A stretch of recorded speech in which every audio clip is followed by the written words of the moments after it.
Good afternoon, wherever you may be. I think I can safely say good afternoon right now. Everyone in North America, at least, who's watching, although I suppose some people we were told are going to be watching from other time zones. So good morning, good evening, good night, whatever time it might be where you are. I'm Eric Schumacher Rasmussen. I'm the editor of Streaming Media Magazine and the conference chair for Streaming Media West Connect. Ideally, under normal circumstances, we'd be meeting in Huntington Beach right now, but as we all know, there ain't nothing normal about what's going on these days. So we're making the best of it and meeting virtually. And of course, one of the advantages of meeting virtually is that we can actually bring people together who might not be able to join us in our physical meeting. So we're on our day 2 of Streaming Media West Connect. We've got 2 more days after today, this week, of panels and presentations. And then next week, we have Content Delivery Summit on Monday, and several in-depth workshops on technical topics around streaming media.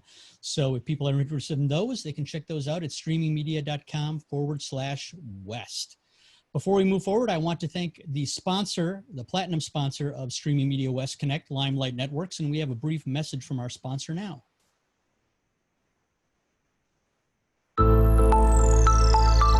At Limelight, we're in the business of connecting people to exceptional digital experiences. Our real-time Edge platform has launched and grown some of the largest video properties in the world. When there's a high-traffic industry event via the internet, the chances are we're helping deliver it. The difference? Limelight's global private network puts content and applications right next to your customers at the network edge. This result is the most dynamic real-time interactions, no matter where your customers are or what their business is. Like our network, we've also optimized our software stack to be fast, reliable, and secure. And our customers have unrestricted access to live regional technical support whenever it's needed. Limelight Networks has the capacity, the global footprint, and expert service worldwide needed to meet the growing demands for online content now and in the future.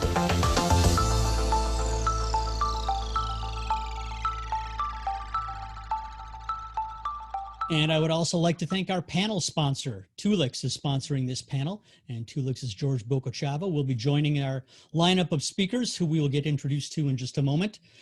Obviously, there's no shortage of OTT services in the market, from small niche players to the big premium SVOD services like Netflix and HBO Max and Disney+.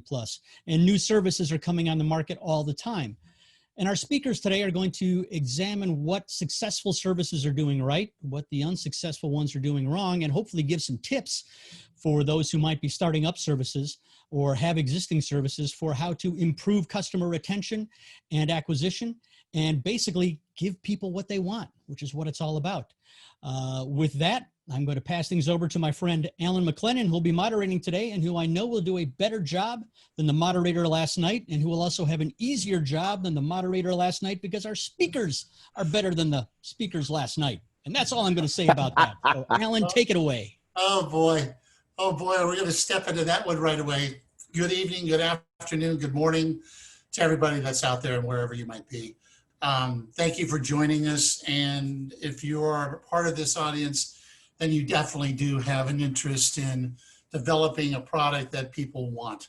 And that is something very key. And we're going to drill into that this evening, this afternoon, this morning, in regards to the successful offerings and the not so successful offerings. But more importantly, what each one of us have had the experience in deploying and being able to receive the kind of accolades or rejections that we've all learned from over the years in putting these together out into the marketplace.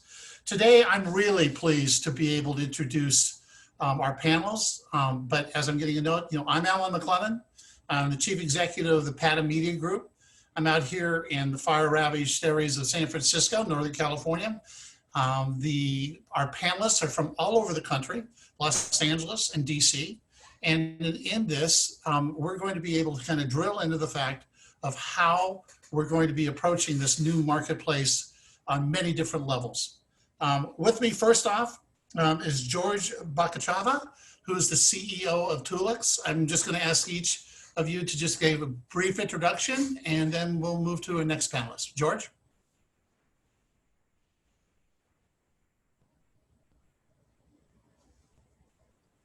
George, you need to unmute. George, you need to unmute. Yep. Hello, everyone. I'm George Bokuchava, CEO for Tulix Systems, located in Atlanta, Georgia, and we are an OTT solution provider, actually, and we're working with a huge range of companies, starting with international ones, which have just several hundred subscribers, going up to the nationwide, like a startup Vidgo, for example, which is actually a nationwide provider, competitor of YouTube and Sling TV and so on. So as you can see, we have a huge range of customers, and this is our primary focus. I'm happy to see you all. And George, you've been doing this for a number of years, well over a decade. And so your experience is global and very much impactful. Second is Grant Michaelson, who is the Vice President of Business Affairs at Disney Channels Worldwide and Disney Plus. Grant? Hi, thanks. Happy to be here. I have a team that does like production deals for Disney Channel Worldwide as well as for Disney Plus. That's director, actor, writer deals. And before that, for 12 years, I was doing all the digital deals for ABC Network, which included making all the SVOD, AVOD, cable company, MVPD deals with content providers to furnish them on the one hand on the intake, and then to make the deals on the output side with all of the streamers and other kinds of on-demand providers. Fantastic. That's going to be some insight that we're going to be drilling into. Next up is Tim Nevito. Tim is the head of advertising sales, but in many ways, the performance marketing group within Roku. Tim, give us a little bit. Yes, yeah. Thank you, Alan. Happy to be here. I'm here in California. As you said, I'm here at Roku, where I lead our performance advertising business. Roku is the #1 streaming platform for television, and we're going to get into a little bit here in this next hour, the explosion of content available for streamers on Roku and other OTT platforms. What we're actually seeing is that 1 in 3 streamers don't know what to watch. And so what that means for me in our performance advertising solutions at Roku is that our job is to help media and entertainment content providers find the right audience and vice versa. And we do that through various relevant audience targeting capabilities and technology, much of which we'll get into. Wow, that's really I'm interested in getting into that a little bit more deep. And certainly last but not least, you may know him from Washington, DC and CNN, but Roland Martin of Roland Martin Unfiltered. That kind of opens up a can of worms right there. Roland, can you take us through a little bit of what you got going? So yeah, I'm actually independent content creator, launched my own daily digital show that we are now actually going to be expanding to a Black digital news network targeting African Americans. And I'm actually sort of in a different space. I'm sort of that person who has taken my social media channels and flipped them essentially into a network, and we're moving towards OTT. And so I'm sort of that person who is sort of deciding where do we go, what do we want to do, ad support, do we do subscription, and also the right kind of platform and how to reach a niche audience. We've done well in 2 years, going from zero, bootstrapping this thing, tripling our revenue to a $2 million a year company. So now it's the next level. You know, one of the things that I want to just mention to everybody, this is going to be recorded, so you're going to be able to come back and take a look-see on this. But Roland, I was going to say you probably should have a tablet and a piece of paper, because what we're going to be covering is going to be pretty much what you're interested in trying to figure out. So you actually say tablet and a piece of paper? We type everything. Oh, of course. A tablet, really? So gentlemen, here we go. One of the things that really has transpired since January is like viewership has doubled for television. Right at the time just before the pandemic hit, it was 3 hours and 17 minutes. And as of last week, it was 7 hours a day that viewers are watching content. And what I'm going to ask you just to kind of warm things up is, there've been short answers here. Why is today so different than back in January? Obvious things, COVID, shelter in place. What really motivated all of this? Money? Fear? What do you think? George, is it the infrastructure? Is the platform? You know, they had doom and gloom for a long time that, you know, with the amount of viewers that are out there, it's gonna crash the networks. Well, it didn't happen. So what do you think? What's different between January and today? Yeah, and actually it did. So if you remember, it was approximately March, April of this year when a lot of providers had difficulties here in US and in Europe. Because of that, even some providers like Netflix and YouTube, they removed the highest bitrate from their offering just to be able to provide the services. But very quickly, everything got upgraded to the proper, capacity. So at this point, I don't see there are any problems with that. The difference also, you mentioned of COVID-19, obviously, is that not only the reason that people are spending more time at home, but there is more news that people are expecting to watch. And this, I think, also increasing watchability. So it's a lot of events that's going on from multiple points of view, obviously. And at the same time, people are spending more time at home. And this is actually kind of the perfect storm, which makes viewership going up, not only in terms of numbers, but in terms of number of hours that people are spending. You know, one of the things that you just said was really key, is that there was different modifications during the course of the highs and lows with Netflix, and like it seemed like everybody recognized it, adjusted their game plan, refined their networks, and they were able to perform and deliver the content to the growing numbers of viewers. Grant, I want to jump in a little bit. What's the difference that you saw between January and today with Disney?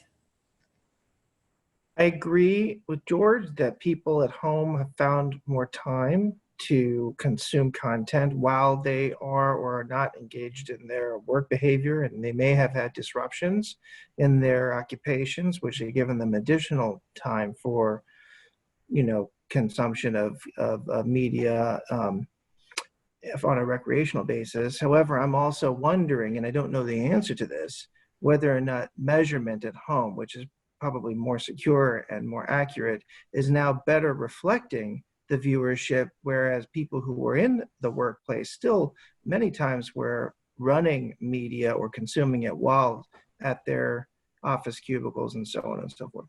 You know, that's an interesting point, Tim. Have you found that? Because Roku, you're measuring. Is that something that, and then personally, what do you think is the difference between January and today? Yeah, just, on the point of measurement, our TV devices, 1 in 3 smart TVs now have Roku software, primarily sit in the home. So Grant's not wrong when he says that measurement, just from a capability perspective, I think the fidelity and the accuracy is there and improved with the increase in stay-at-home activity. Now, in terms of what's different from January because of COVID-19, and what's really happened there is it's inserted a ripple into how we structure our day-to-day lives and adjust to a work and school from home climate. I'll also say that today is different from March or even June in that the expectation that our environment is going to go back to what it was or what it was in January is simply not true. For those of us in streaming, the story of before and after COVID-19 has become, in a lot of ways, the story of before and faster. So we see those numbers in our strength at Roku. This really is the streaming decade. Our streaming hours on Roku are up 65% year over year with over 43 million accounts now. And long-term trends like that, I don't think typically reverse. So in the US, for example, what we're seeing in our business is cord cutting is accelerating at a similar rate, with 1 in 3 households now having cut the cord. And we know that when consumers do cut the cord, they're happy with that decision to cancel traditional pay TV. Hey, Alan, I think we're in the same situation the fitness industry is. If you try to go buy some dumbbells right now, it will cost you upwards of $1,000. Because what happened was people couldn't go to gyms. So what did they do? They went out and bought everything. I actually went by Dick's Sporting Goods, and you could not find any physical fitness gear. They took everything. Why? Because people couldn't go to gyms. If you think about our lives, the amount of time we spend driving to work, going visiting places, going to entertainment venues, doing those things, that's completely wiped out. Church. There are people who go to Bible study on Wednesday, church on Sunday. Now church is streaming. And so when your entire life has been completely disrupted, the only thing that you have are the four walls. And so now all of a sudden you start looking at, well, what I want to do? Well, do I want to look at movies all day? So guess what happened? Documentaries exploded. I don't want to watch stuff all day. Podcasts have exploded. News has exploded because people now are consuming. Two, COVID has caused 200,000 deaths. Information is now important. An election is going on. And so you're seeing not just on the entertainment side, you're seeing on the news side, on the news consumption side, you're seeing it on the fitness consumption side. You're seeing people who normally didn't cook, so they're watching more cooking videos and cooking shows. And so everything that our lives have revolved around, which has been being physical and outdoors, has now become inward. And now that's transferred to, let me go find the sources on digital or on television where I can have that experience. And that's why you're seeing, whether it's news, fitness, food, all these sectors are seeing increases because you don't have any other things competing for the user's attention. And one thing there, Roland, that you just mentioned that is important to pick up too, we're all living inside four walls. And so with streaming, the television screen has become a window outward into the world. So that escapism and that comfort food is really coming through the delivery vehicle of streaming. Right, and in summation of this for the question is, the fact of it is that the viewers now, their own participant. They are participating individually versus having so many different outside influences over what it was before. Right. But what I heard was we've had, basically network forensics has been able to create a stability within the networks. We've identified the need of who's watching, so measurement. So personalization is coming up, personalized content creation that is starting to be able to deliver. One of the biggest things is that the expectation of returning back to normal is not going to really happen. So everyone's getting around this. And to your point, Tim, the television now is the window to the outside world and the engagement that each person has, whether it's exercise in the morning, whether it's news at noon, or whether it's primetime programming in the evening. The behavior of the viewer has shifted. And now that is a big change. Prior to COVID, it was going to be the way it's going to be. You're not going to tell me what's going to happen. I'm going to return to what I've been experiencing. It's not going to happen. We're going to stay in this role. Roland, I want to go back to you just real quick. You've got a market, you've got an audience that is starting to recognize the value of your message and being able to bring your programming to them. Have you watched that obviously grow? Because that's a niche programming. And what we're talking about in this entire session is building something people want. People obviously want what your programming is about. How key is that? Where do they find the value? This is pure market fragmentation. This is no different if you study media. This is no different when you looked at radio, where you had 30 FM radio stations having different formats, talk radio, no different than the explosion of cable starting in the late 70s, going to the 80s, blowing up in the 90s. It's market fragmentation. And so you can carve out a successful business by saying, I only want to target this particular group here. So for me, I saw exactly what was going on. I saw when my TV show at TV1 got canceled in 2017, before it got canceled, I said, you do not see anything in the digital space targeting African Americans. I launched the first Black news source audio podcast in 2005, video podcast in 2006. I saw it then.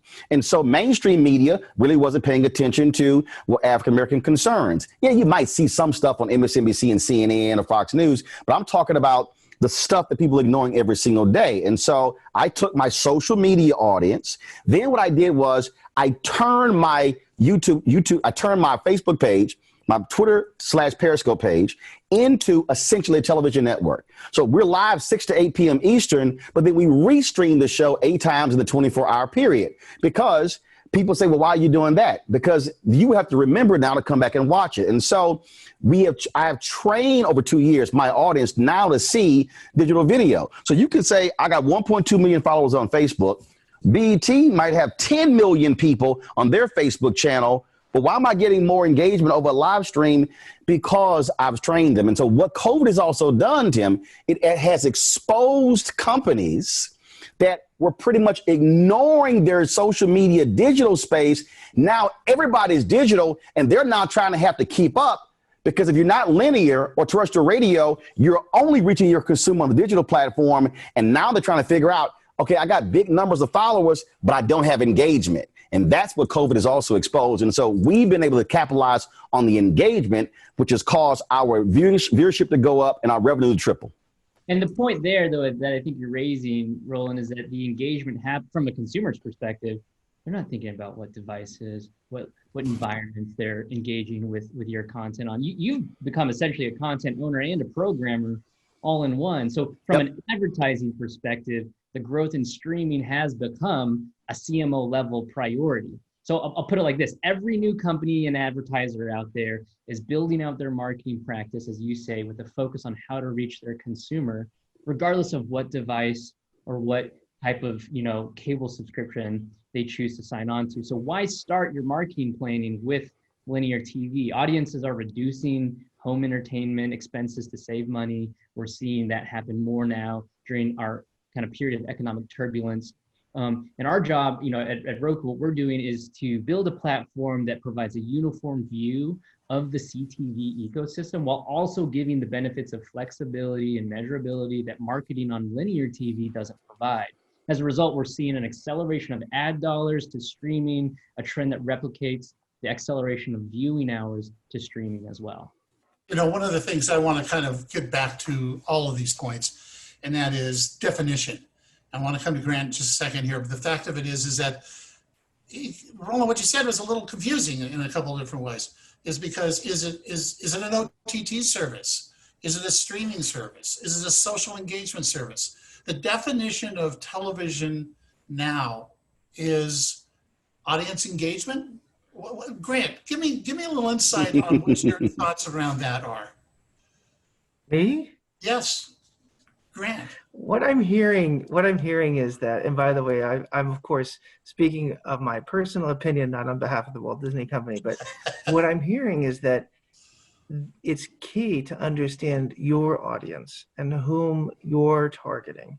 And when you know who you want, and you engage in a strategy that is designed to reach them, that OTT is going to be your primary source of reaching them, and your audience is waiting for you right now to engage. And so when you look at what generally are considered highly successful large streamer services, you can see from their branding that they understand what they're aiming for, and those that perhaps are a little bit more fuzzy or a little cloudy on what they're trying to be or who they're trying to serve are the services that are experiencing lesser engagement and lesser retention than others.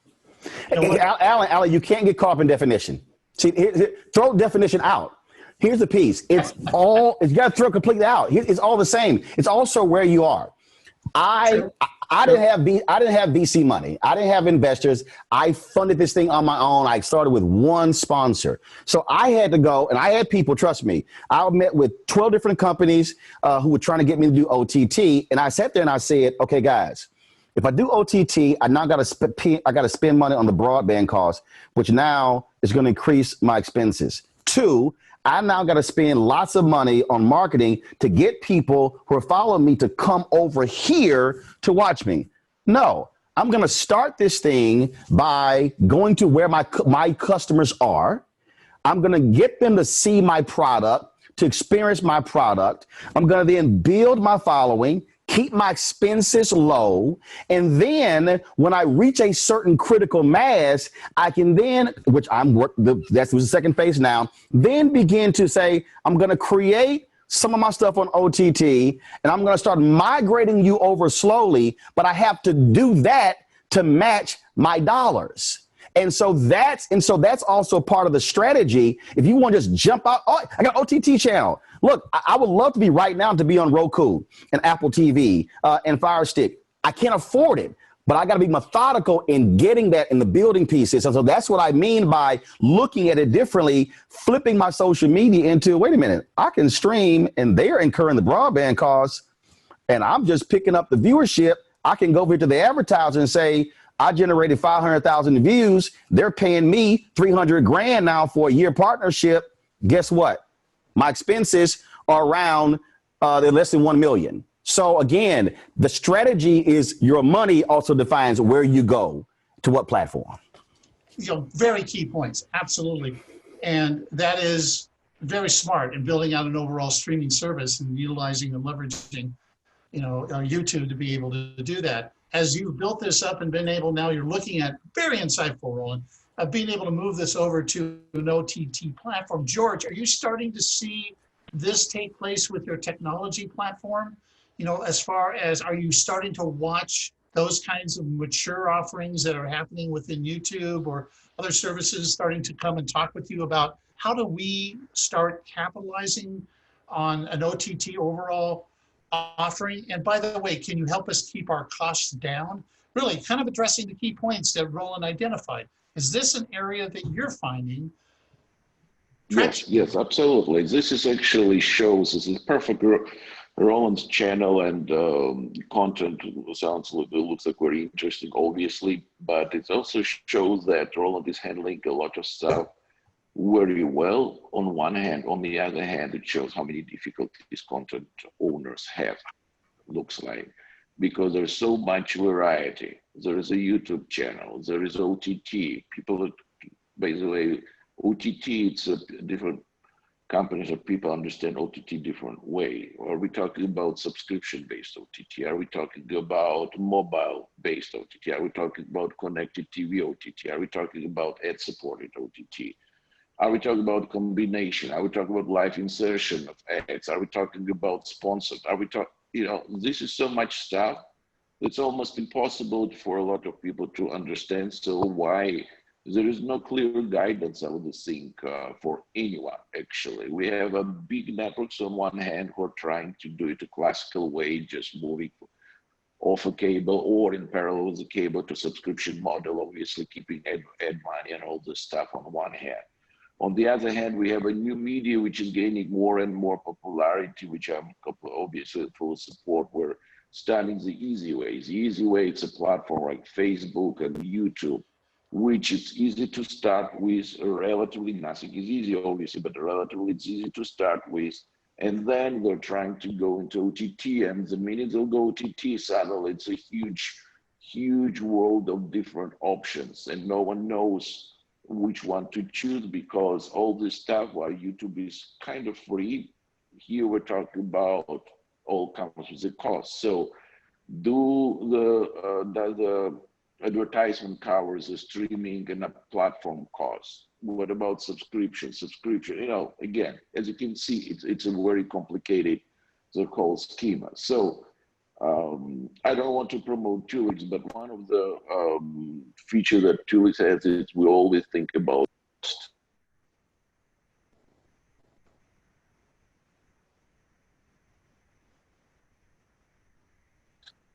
I think George froze. Did we lose George? Yes. George, Yes. George, Can you hear me?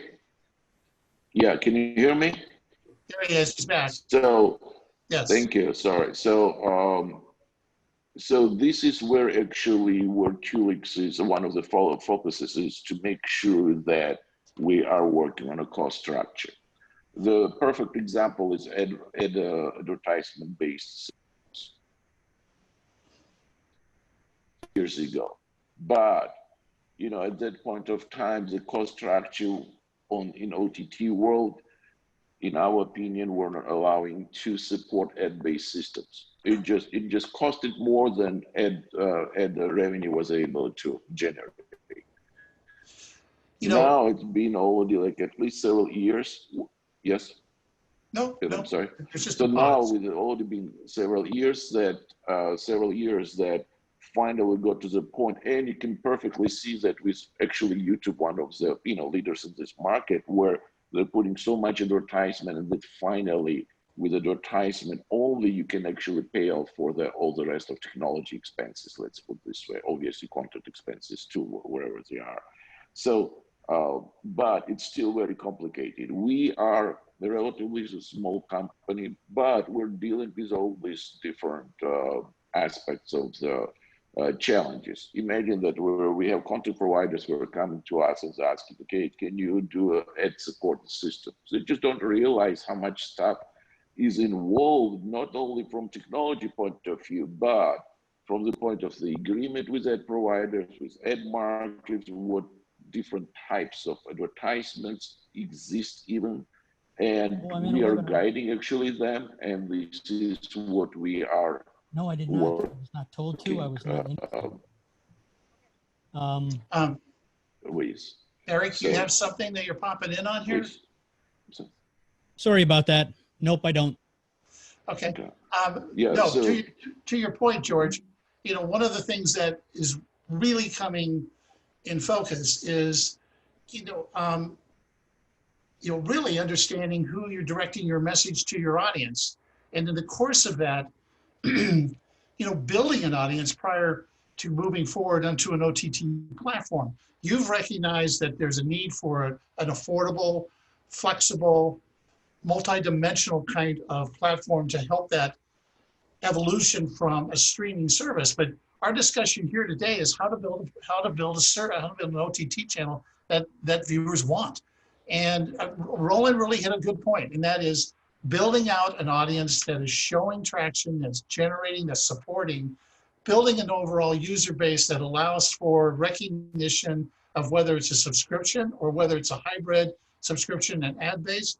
We're looking at the measurement that Tim is coming in with as far as the Roku measurements. And then we're starting to build some content licensing capabilities that can actually be put together in an overall service offering that would put the group together into a position to now start looking at how they could engage in building out an overall OTT service offering and platform. And that's really a key step in building out an overall service and channel that viewers want. But financially, this last year we had well over 300 new OTT service offerings. Many of them started to have some challenges because they just couldn't generate the viewers. Some had lots of financial support that really didn't look at the technical needs and really didn't look at how to reach audiences to the best way possible. And so let me ask you this, coming back to, is it better to build an organic service offering that puts out and establishes the overall base of the viewer, your market?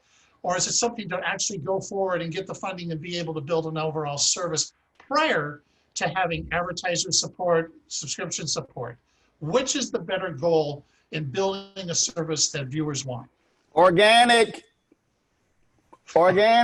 Unless you have vast sums. Look, there are only two ways to build something, all right? It's going to be organic, or you're going to market the hell out of it, all right? PragerU. People talk about PragerU, got 1 billion views on YouTube. Why did PragerU get 1 billion views? Because they raised $27 million their first year.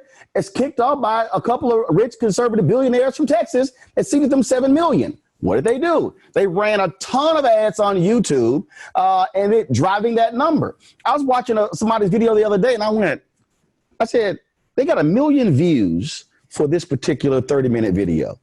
Then I saw the engagement, 25 comments. So I told my digital guy, I said, what are they doing? They were running ads like crazy. If you do not have those level of resources to market and blanket the marketplace, digital ads, billboards, all those different things, then it has to be organic. And so when we've had conversations, when I've talked to us advertisers, and when they hear me say, we went from 157,000 YouTube subscribers to right now 630,000. When we went from 9.3 million views our first month in September 2018 to 30 million last month, and I say I haven't bought a single ad. I didn't boost a single thing. That's all driven by the audience. That advertiser goes, that's a loyal audience. And so part of the people who are failing with this whole OTT strategy is they think us, hey, it's gold in them hills. Let's just throw something up as OTT and they're going to come. No, you still got to let people know you even exist. And so how do you now do that in a marketplace that, and there's no disrespect because you got Disney, you got Netflix, you got Hulu, you got Peacock, Warner. I'm not going to try to compete against them. I'm going to figure out. No, it's just crazy. I'm going to say, here's my niche. Here's my space. I'm going to convert my existing following, build upon that to then build something up. So the next phase for me is I've already identified 25 African-American content providers who nobody's watching right now, and they've got some good content. How can I now pull them together under my umbrella, now create essentially a network, create a revenue share, and now talking about Roku, talking about Pluto TV. Now I've also built up a library of content. So now I can create a 24-hour streaming channel beyond just the additional, the individual shows. That's totally organic. So that's just the way, unless you got the money to drop crazy money on marketing, you better build it organic. Otherwise you're going to be dead. And even if you have the money. Let me just jump in here for a second. Even though it's organic, and Tim, I could have just let you take that. This moves right into what Roku, first of all, attempted to first create was that organic aggregation of services that they could build an overall advertising model. So this has got to sound really, really reminiscent to what you initially started building and today to where it's at. And what I wanted to get at was, even if you do have the opportunity or the money to blanket ads out there, that doesn't guarantee you success. I do think at the end of the day, viewership is a choice. And Roland's right to say that by building up your organic base, what you actually have is a following. And he's done a really good job of capitalizing on that organic base. But if there's anything we've learned from Quibi, for example, it's that success is limited to those with megawatt budgets. In other words, you don't have to have deep pockets in order to make this work. Rather, success in streaming comes to those who lean in to the right strategies based on their strengths. There's room for both the big giants like Disney, as well as smaller players like Friendly, a virtual MVPD service with lifestyle content, Fubo TV, another service with sports content. And what all of these services have in common is that they've opted to lean into a suite of offerings and flexible, maneuverable tools to grow and scale their audiences. Friendly, for example, a newer service that launched at the end of last year, this year they achieved their annual subscription goal in just 7 months. And they did this by using performance marketing solutions to grow trialists. And for us on our end, when we look at the data, we found that nearly 80% of their trialists are coming from just 3 specific audience segments. So just like other performance marketing strategies, if you can kind of ride out that turbulent early stage of the test and learn phase, you can kind of pull out the learnings and insights that drive a full year strategy to grow an audience. These are great points. And just to quickly add, it's important also to keep your eyes open if you're going to launch a service. Pre-pandemic research is showing in multiple cases that audiences domestically are open to having about and paying for about 6 different services at a top line. So if you're already looking at Netflix, Amazon, Disney Plus, Hulu, HBO Max, and so on and so forth, is going to get pretty tight to figure out where yours is going to fit in, particularly if you want to charge something for it. If it's an ad-supported solution, that may be a different choice. And you know, you can see Peacock is a big one making a go of it. That's, you know, and Hulu still has advertising. So there's a possibility there, but it is important to keep that in mind. Alan, I want to throw this out on a money part, because this about the you know the subscription deal. This is where I was. I was like, look, we can't do a subscription deal. I was stuck between launching. Do I do a for-profit? Do I do a nonprofit? And I said, okay, I'm gonna do a for-profit. I can always flip it later to a nonprofit if needed. But then this would happen. I got a letter in the mail, handwritten letter, and this woman said, I watch you on TV One, and I really miss your show. She said, my daughter follows you on Facebook. She plays golf. So do you. And she told me about this digital thing you're starting. And she said, your voice is really important. And I want to make sure it's heard, and closes a $500 check. This was a 92-year-old Black woman from Long Island, New York. So what I did was I created this thing called, I use this phrase, Bring the Funk fan club. And I said, all right, I'm going to ask for $50 for the course of a year, $4.19 a month, 13 cents a day. But if you want to give less, that's fine. You want to give more, that's fine, to contribute to the show. Alan, I don't send them hats or tote bags or bumper stickers. No, I don't send them anything. But when when you know your audience and they say this means something, they supported us. April 2nd, my CFO told us, she said, look, COVID is impacting this stuff. We don't know what we're going to do. We got to cut expenses. I then went hard April 4th to my customer base saying, hey, we need your support. They have given $300,000 since April 4th. And this is what they say: we need your voice. So going back to the organic piece, when you build something an audience wants, they're going to either subscribe or give, but you have to figure out, how can I touch them in a certain way? And I think a lot of people are creating stuff that I can get from a lot of different places. They're not unique. You got to figure out how to be unique and super serve your customer base.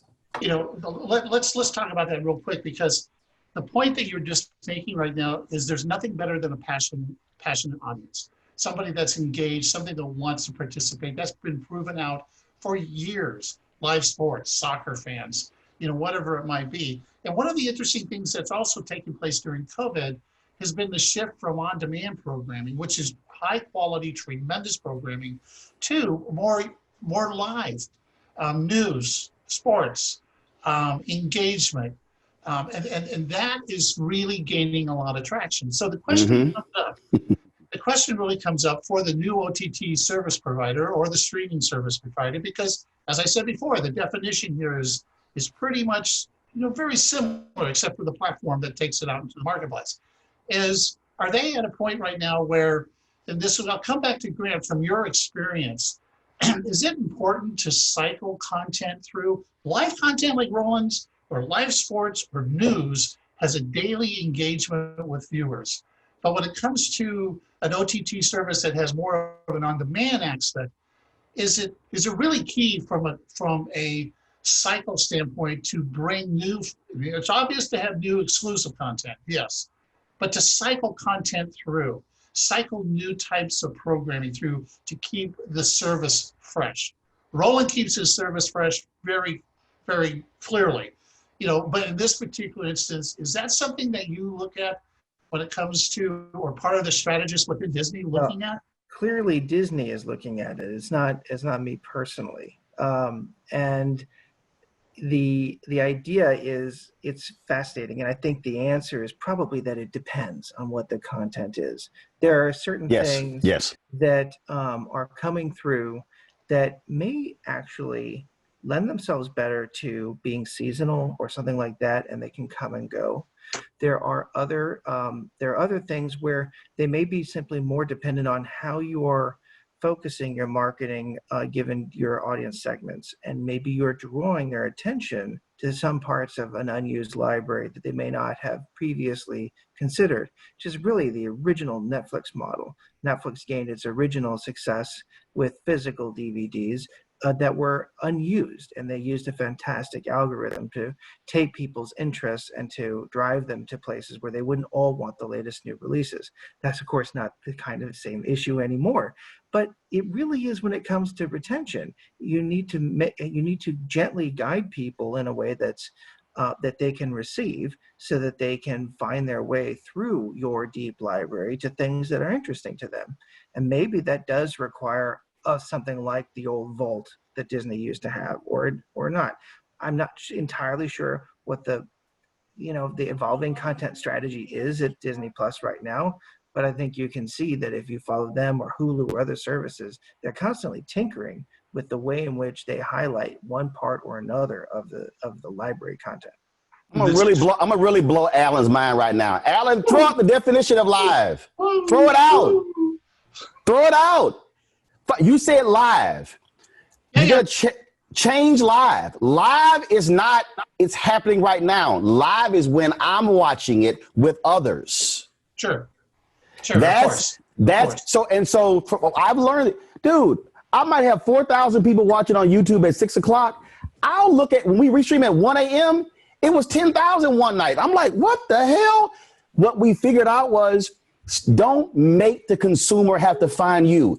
Say, we're going to just stream it multiple times in an hour. And for them, didn't matter if it was recorded 5 hours ago, because it's streaming live now and they get to communicate now. It feels the exact same way. So you redefine what live is. Fair enough. Fair enough. Being able to put together an overall service that is quote unquote live when the audience comes in, absolutely hands down. That's been going on for a long time when it comes to that kind of component. Live, as we all know, it's live news, live sports, whatever it might be. But the audience in and of itself that is collecting to watch a particular type of program is a live moment at that time. Tim, you were going to jump in there and say something before I go on. I was thinking about this last night with respect to live as I watched the first presidential debate of the election. And I actually remarked last night that the experience at home was quite different than the last presidential debate 4 years ago for a lot of different reasons. With respect to streaming specifically, we watched the first 20 minutes, paused the debate, ate dinner, took a breather, and then came back to finish. So between news and sports, which traditionally have been the two kind of content pillars in live, what we're actually seeing is that consumer interest in current events and live engagements never actually went away. It's just that consumers aren't viewing or watching those live events on traditional cable anymore. So I'll give ourselves one more example. Earlier this year, in the wake of league postponements, I agree. Cut their overall time spent on linear TV, at least by our numbers, by 23%. And that same group of viewers during that same period over the summer increased their time spent consuming streaming content 17%. So when we look at households that watched any of the big leagues on traditional pay TV, MLB, NHL, NBA, NFL, last year, we saw that those same households increased their viewership on virtual MVPD streaming channels by more than 100% during season opening weekends this year. Sports fans aren't turning off sports. They're not all of a sudden one day not sports fans. They're just finding different environments that give them the affordability and flexibility to watch that content when they have their own time available. Very, very, very true. And it's like I'm experiencing the same thing. Not quite. We watched it all the way through, which was exhausting. But the fact of it is that these days, to Roland's point, and that is coming. There are many times I'm doing something, I'm not making it back home, walking from someplace to another, or I miss the news, and I like seeing the news. So what I'm doing is within Roku, I go in and go down and find CBS News, and I watch it when I'm able to watch it, which is the evening broadcast, live broadcast, that is at 6:30 in the evening, being able to bring that to me. It's a whole new audience. We've gotten very used to that. That is its shift in our viewing behavior from back in January.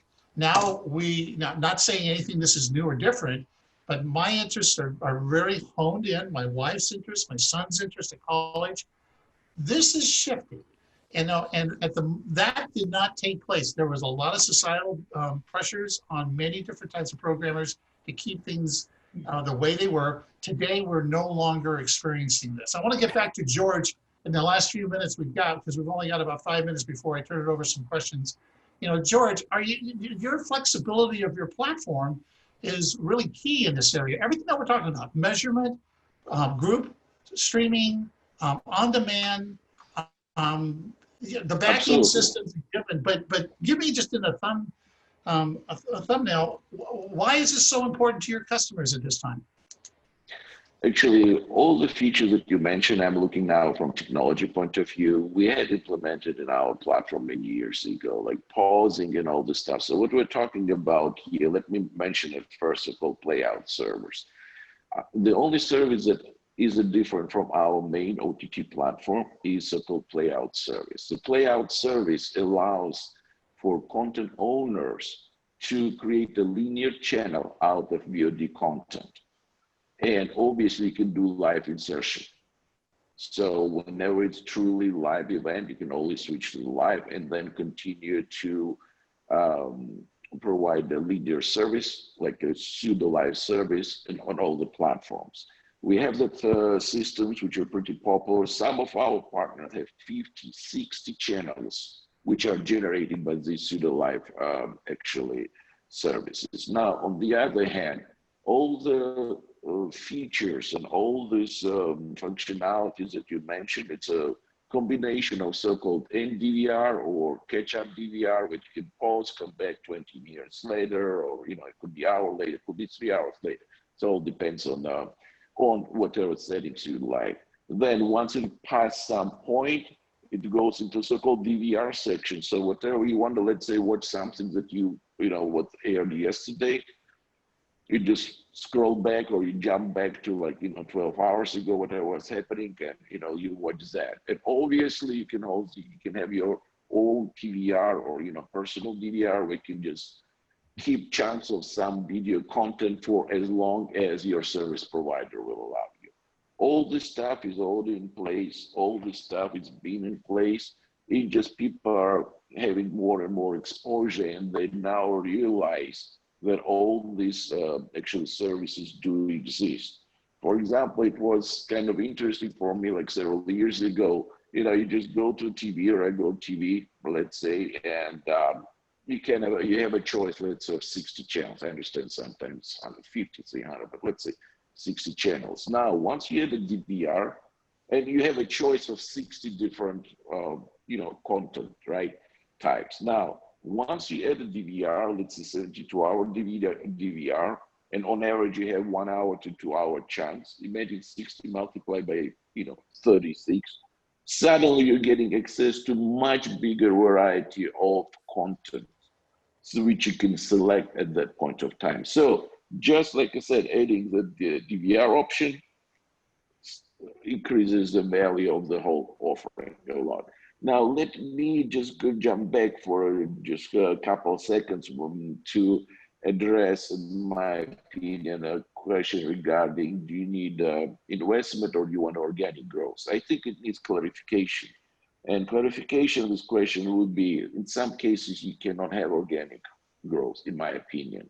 Let's say if you talk about nationwide, OTT system, which includes all the premier channels, I doubt if someone will allow even to get the system off the ground, including, content fees and all this stuff without any investment.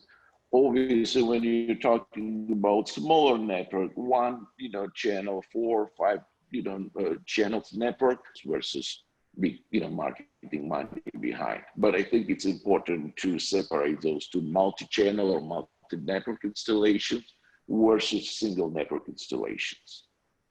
What you're talking about right now is multi versus single. I'm going to flip over to just a couple more things with Tim, with Grant, and then Roland, I'm sure you'll jump in on this, is one of the things that I'm starting to see, particularly in the educational environment, which is educational broadcasting and new types of OTT streaming services, are really a collection of new partnerships.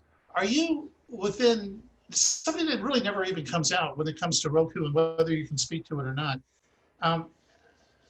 building partnerships through aggregation, direct reach?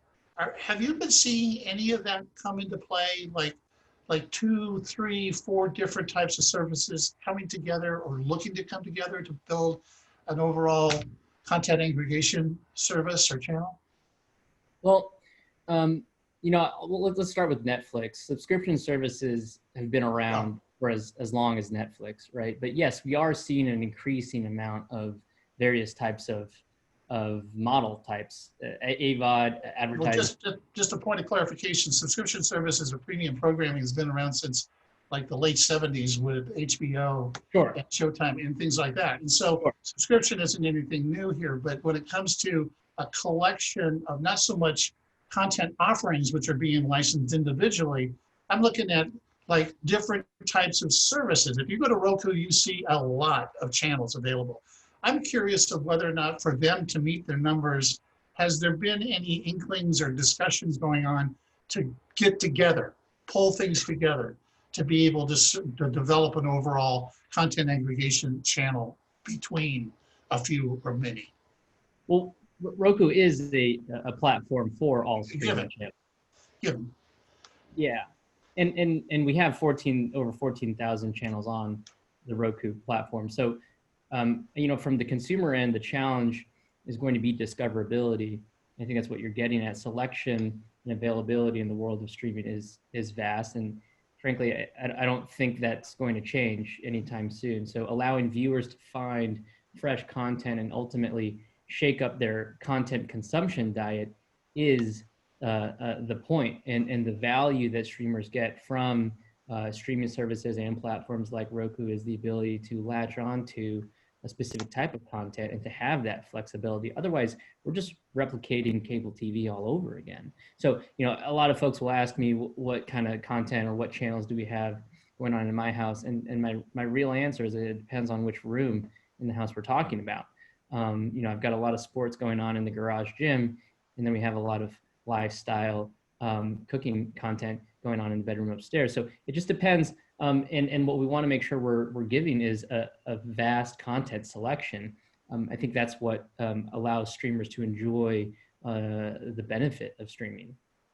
Well, I think you raise a really good point, and that is, aren't we basically evolving to replicating what broadcasting was for many years? Because yes, as soon as you bring in Pluto or any of the ad-supported, that's just broadcast television. You know, as far as with an advertising model that's been built into play. The difference that we have experienced has been something that the consumer viewer is interested in their types of programming, and that's the beauty and the benefit of what an overall OTT service can provide. You pay for something that you like, you're not a problem with it. If you're in a different social economic environment, then you pay for something that you're used to having in broadcasting. So really, 2 steps forward, 1 step back when it comes to an overall service offering from you know, the ad-supported content of OTT services. And you're right, you've got 14,000 channels. I wasn't looking at that kind of many to be an aggregation environment. I'm just looking at a way that, for example, Roland has another, you know, service offering that's very similar to his, but it's actually in the same kind of advocacy category that could possibly benefit, everybody could benefit by building an overall bigger base to be able to open up discussion on many different levels. It may be erosive, but the fact of it is that I was looking at, are there areas and offerings that would be able to combine themselves? And have you seen any of that within the 14,000 content providers that you have on the service? That's a lot, you know. And so when it comes down to content offering, localization, you know, different languages, the ability to really build and focus towards a niche offering is something really, really key.